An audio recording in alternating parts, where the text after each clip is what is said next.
A couple of tweets from a friend of the show, Des Curren, caught our attention over the last while, and this was in connection to one of the issues that we cover a lot on the programme, and this is the behaviour of parents on sidelines when it comes to underage sport. Just going to read these tweets out for anybody who's listening to us on offtheball.com. 2 forgettable experiences at DDSL under 10 games this weekend. Managers refusing to give decisions against their own teams. Hearing from players what was said on opposition sideline. 9-year-olds accused of being too soft, and the list goes on. Win at all cost mentality alive and well.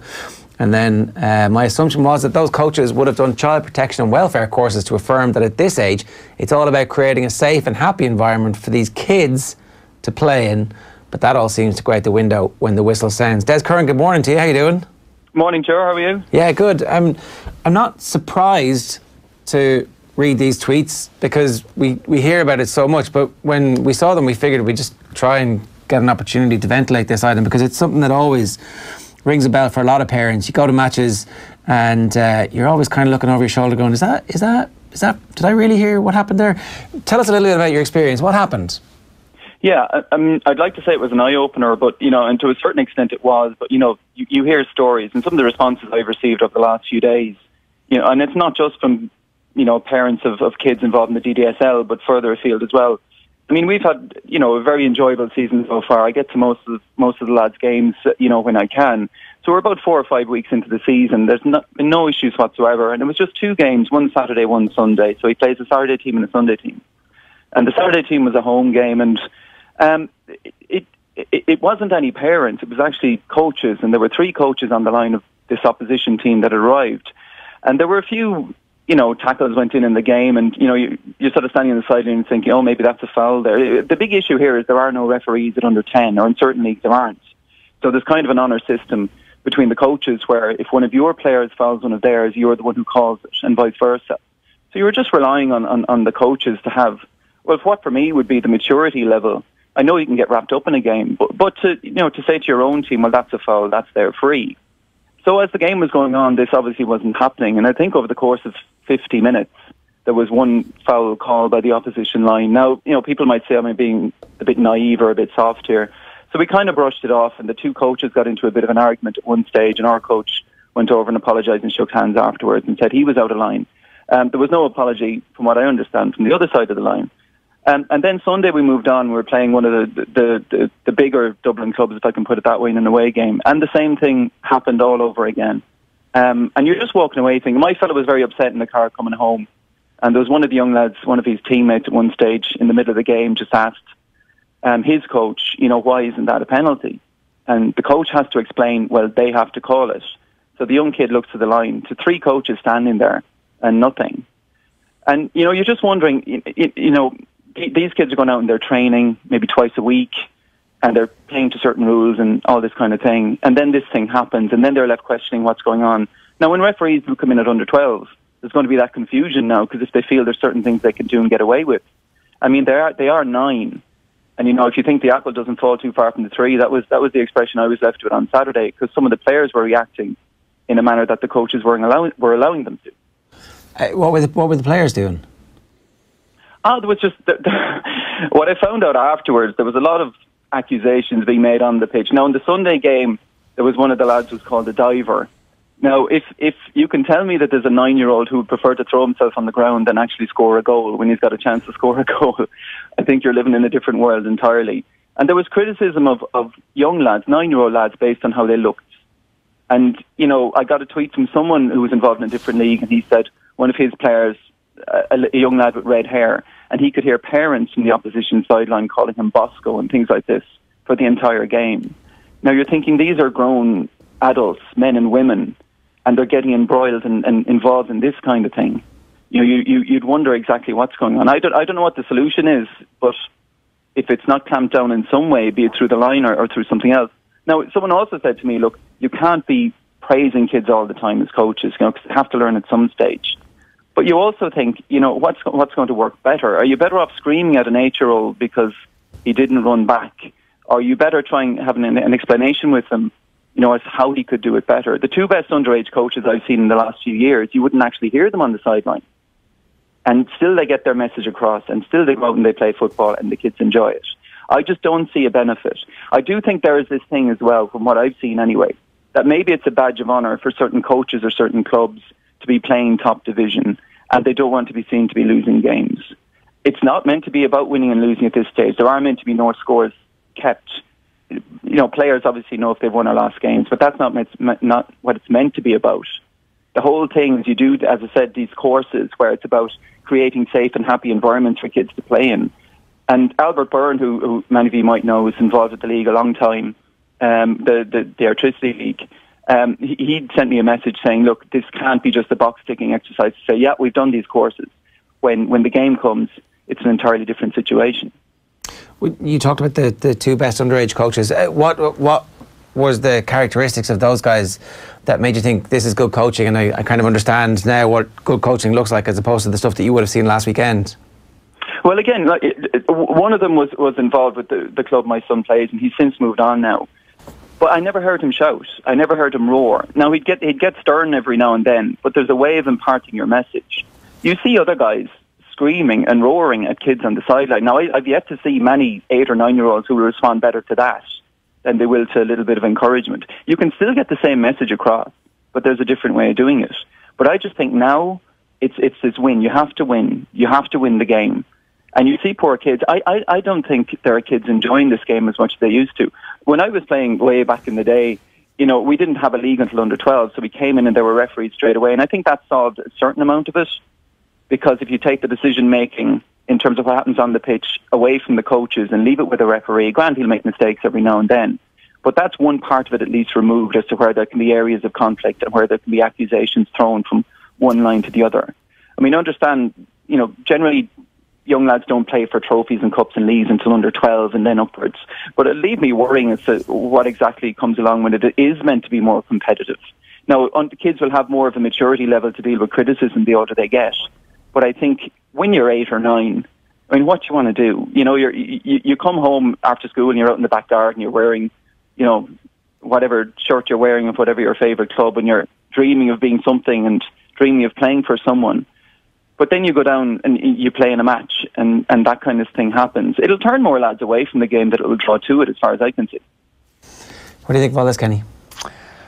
Des, how's it going? Ken Cunningham, Hi, well? Kenny, how are you? People wouldn't realise how brutal you are in the old five-a-sides from what I've heard listening to your talk there this morning. That's hearsay, Kenny, it's hearsay. No. Look, I find it very interesting. I think you're spot on a lot what you're saying. In terms of the age group of these players, I think is key. You're talking under 10s. Des, I suppose you're looking from a few different... It's the coaches really that drive this, Des. In terms of, we hear a lot of parent behaviour on the touchline.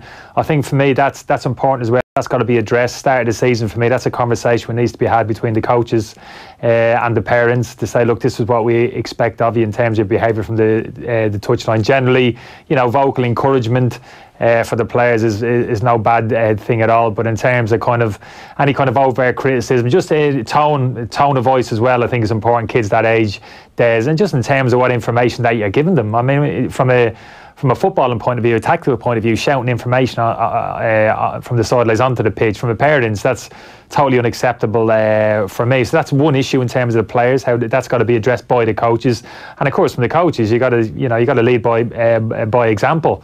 And you got to behave in a similar fashion.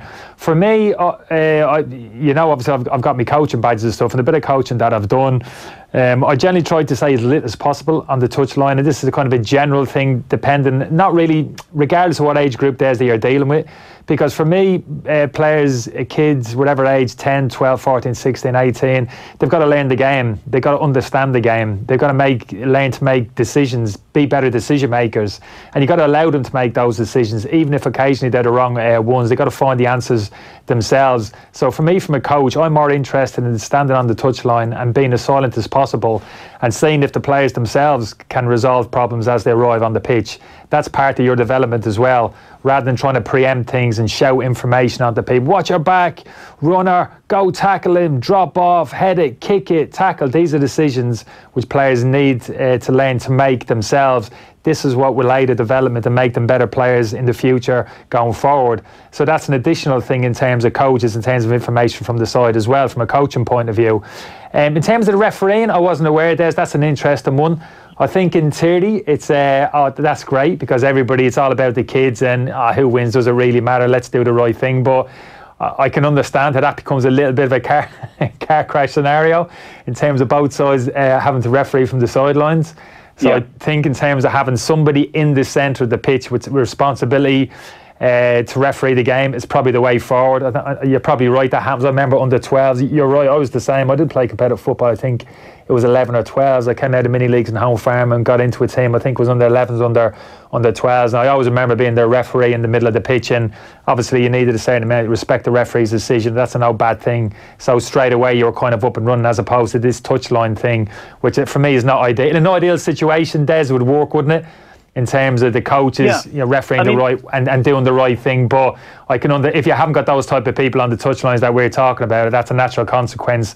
This is going to happen, and that's not going to help the situation. But the basic points, Des, you're making is absolutely right. And it comes back to as well quality of coaching, Des, as well from the side. I mean, these people on the side. I mean, Jenny, you're talking parents. So you're talking about fathers of the kids who are actually playing on the pitch. Is that correct?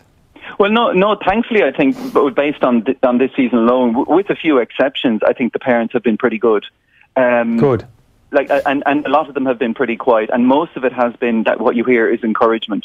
And I have to say, I have a younger lad as well who plays under 8, and the atmosphere in that, I don't know whether it's just that group or the teams in that league or something, is really positive, and that you get encouragement from parents for both sets of kids, and it makes a huge difference. I mean, we had a team that came out here maybe 3 or 4 weeks ago, and they'd obviously played 2 5-a-side games at under 8 level, and the opposition had a goalkeeper who obviously wanted to be a goalkeeper in one team, but they didn't have one for the other team.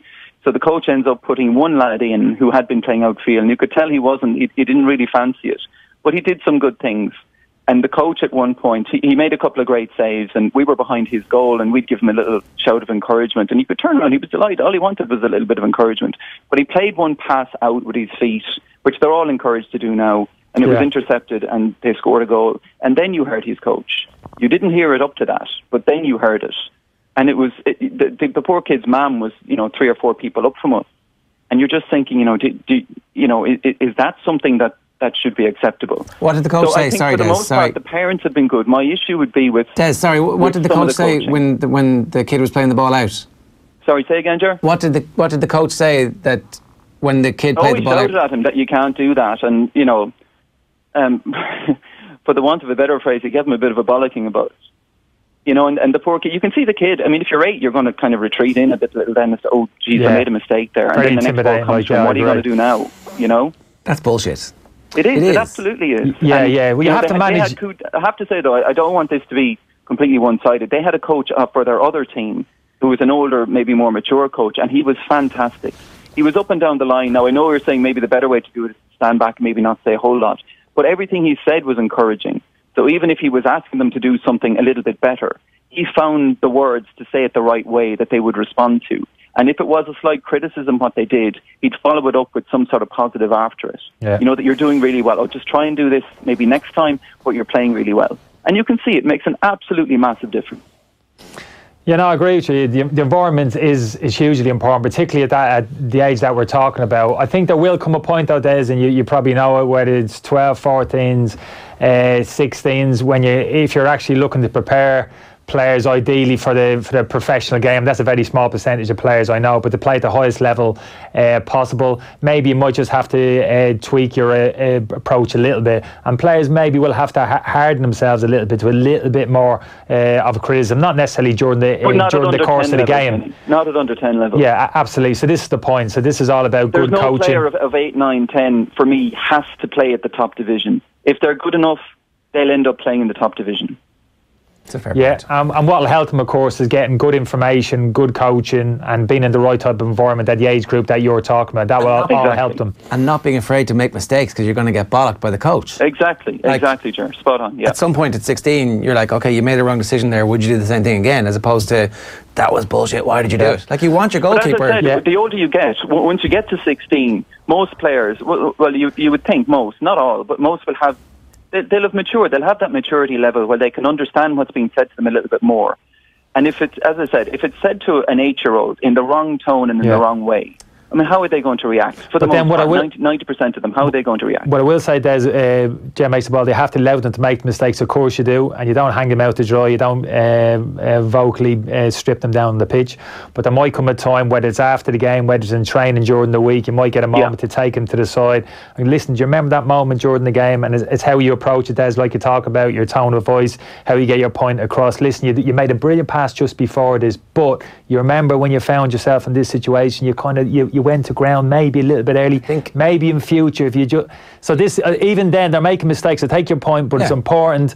You have a conversation with them. You point out these mistakes, and the ego, and that's where the improvement comes. The ego of coaches is so great sometimes that they think that each mistake is a personal attack on them, as opposed to that parents are looking at them. It's because of the coach that the mistake is being made. Exactly. You're right. You're right. Ego can come into it. Des, good stuff. Thanks a million for joining us. Pleasure. Thanks, Ger. Thanks, Kenny. Nice one, Des. I hope your kids enjoy the rest of their season.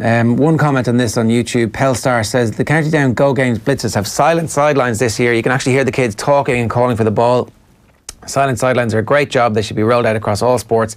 If you're a parent or a coach and you feel the need to shout anything at a child playing a game, go have a word with yourself. Anything. I'm not sure about that, like absolute dead quiet. Well, the reason you have it is because people can't help themselves.